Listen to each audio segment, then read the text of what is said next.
हमरा तो घर में हिस्सा चाहिए, तभी तो ये नाटक रच ले बिया। हिस्सा?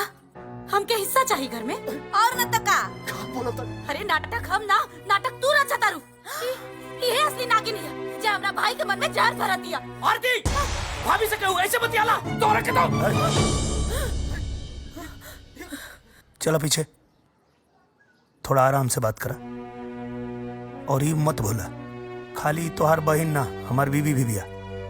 ए बाहुन के बाहुन, हमरे पाहुन से तमीज से बात किया ना, तो ससुरारी में इतना कुटाई बा ना, थोबड़ा भी केहू ना पहचान पाई। हम बतौले रहनी ना, बहुत बदमाश आदमी है। बदमाश आदमी अबे तो का करबे रे? क्या करबे? चुप! बिल्कुल यहाँ कोई बदमाशी ना चली। चुप करा लोग, बहुत देर से तमाशा देखा तारी।